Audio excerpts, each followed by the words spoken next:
At this point, I'm delighted to introduce you to Dr. Anne Marie Nicol, a professor in the Health Sciences faculty at Simon Fraser University. Hello, Arden. Thank you for having me on today. Anne Marie, I'm curious how you got from your background in infectious diseases to wildfire, toxic smoke, and air filtration. I spent a lot of time during the COVID-19 pandemic working for government. And in that process, I learned about air cleaning and the importance of air cleaners in reducing exposure to pathogens. And those same devices, which were developed in the United States, also were effective at removing particulates. And I had been running them in my house myself, and it occurred to me that these were also going to be useful for smoke and other particulates. And sure enough, a colleague of mine was doing some research looking at their overall effectiveness as an air cleaner for different substances. And sure enough, they work as well for fire smoke particulates as they do for things like COVID-19.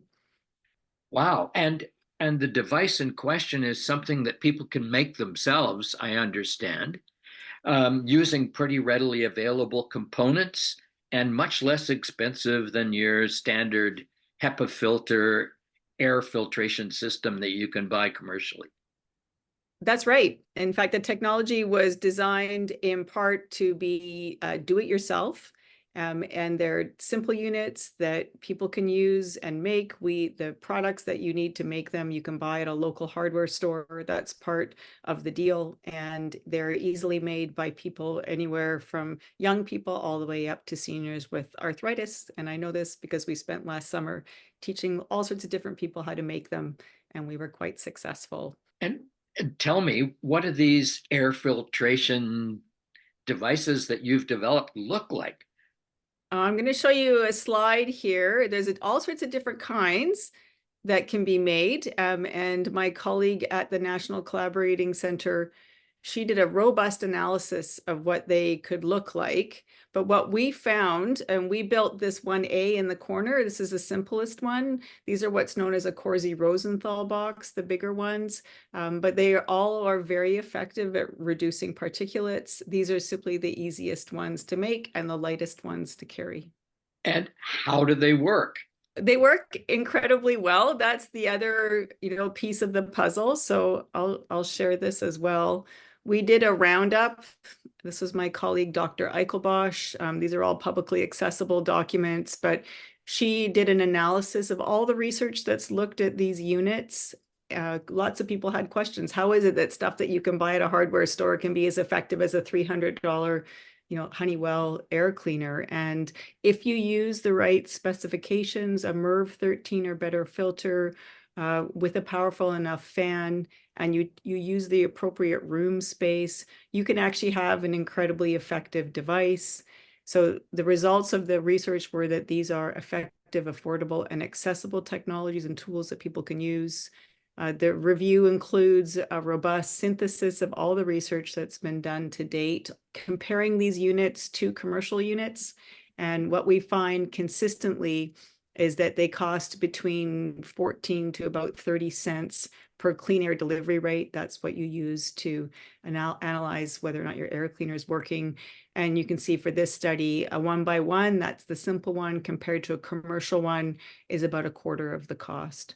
So they are fantastically more accessible for most people, the way to go about cleaning an indoor airspace, mostly a bedroom. They're not designed for huge rooms, but they're useful for bedrooms and small rooms.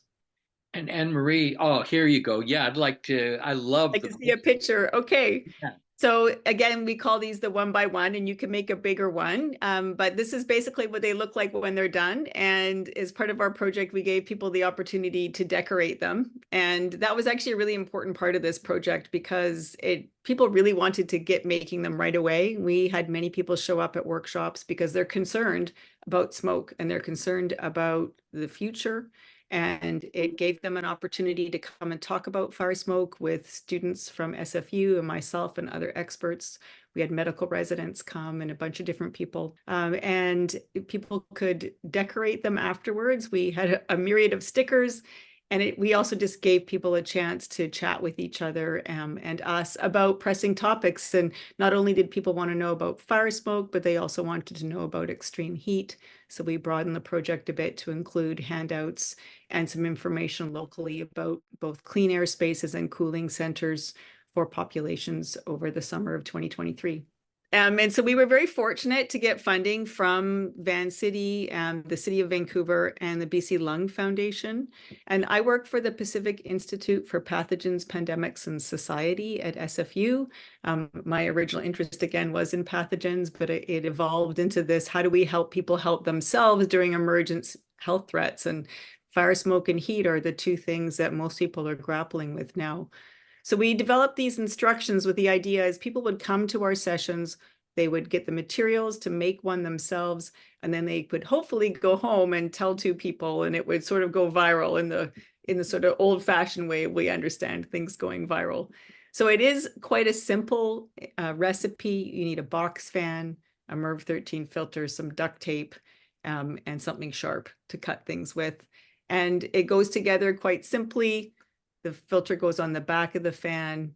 And then there's a bit of a science here, ventilation science. It's not rocket science, but it's ventilation science. You tape off the corners to prevent the air from being sucked back in. It forces more air to go back through the filter. It's called a shroud. We get lots of people ask us, why do we have to do this? But there's some science here that makes them more effective. And then you can personalize it. And people made incredible versions of the air filters. Some were rainbows and some were very black and some were just all white and pristine. We had lots of different kinds of stickers. So again, I think that personalizing it is an important part of the process. We also made a simple version to hand out with kind of a shopping list and a guide for how to people just if they wanted just something that was simple and how to run them, because it's important not to put them in windows. You can't get the filter wet or it doesn't work that well. And you shouldn't push it up against a wall because it won't have enough opportunity to clean the air. Just a bit of extra information. People want to know, well, how much does that cost per unit? So if you're someone who can buy in bulk, you can get the per unit materials costs down to about $70 to $75 per unit. And again, that operates at a between the $200 to $300 rate for a commercial unit. So this is cost effective if you can buy in bulk. We also found that, there's a rate limiting factor. So it works well if in a space that's indoors. Outdoors is a bit harder.